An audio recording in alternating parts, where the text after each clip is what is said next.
Salut à tous. Aujourd'hui, on va parler de 5G. Alors, on va voir les faux arguments sur la santé et on va voir l'hypocrisie des arguments américains concernant la 5G. Allez, jingle!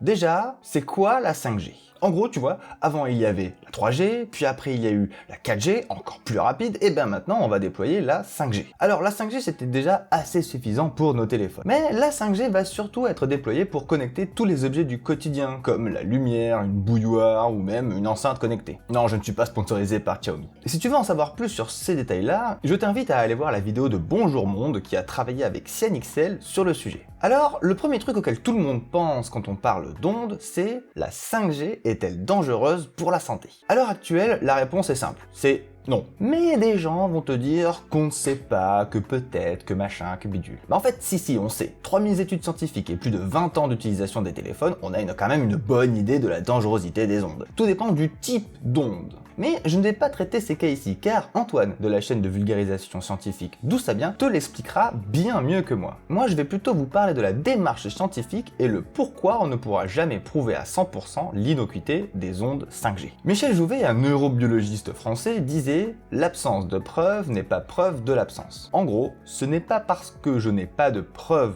que ça fait du mal, que ça ne fait pas de mal. Par exemple, je n'ai pas de preuve que mon voisin n'est pas un pédophile nazi. Pourtant, ce n'est pas impossible. Idem pour les licornes. Il est plus facile de prouver l'existence des licornes avec une photo, une preuve ADN, des fossiles, etc., que de prouver qu'elles n'existent pas. Mais alors, du coup, comment fait-on pour prouver l'inexistence des licornes? Eh bien, tout d'abord, il faudrait que je cherche tous les chevaux du monde.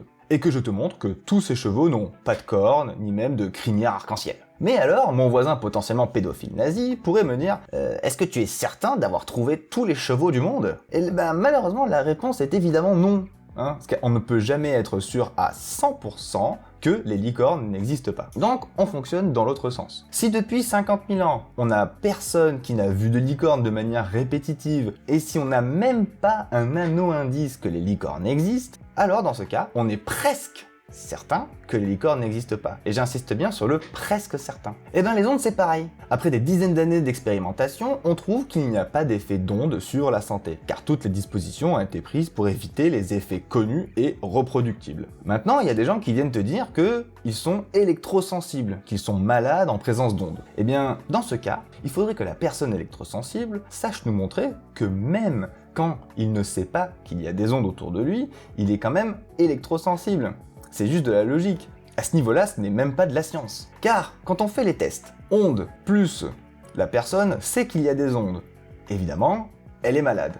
En revanche, dans le cas où on lui met des ondes, mais on ne lui dit pas qu'il y a des ondes, eh bien, une fois sur deux, il trouve qu'il y a des ondes ou qu'il n'y a pas d'ondes.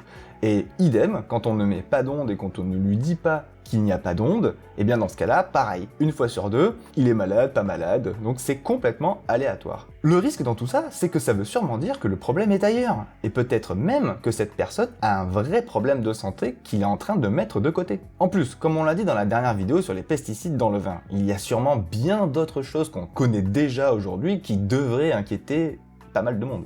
Bon, tout ça, ce n'est pas évident à comprendre si c'est la première fois que tu l'entends. Donc si le sujet t'intéresse, comme d'habitude, toutes mes sources sont dans la description. Maintenant, voyons les vrais arguments anti-5G. Alors tout d'abord, il faut parler de Huawei, qui est le premier fournisseur mondial d'équipements de télécommunications. Et comme Huawei est très proche du gouvernement chinois, comme toutes les sociétés chinoises en fait, et oui, là, le gouvernement a un droit de regard sur toutes les données que véhicule l'entreprise. En tout cas, interne en Chine.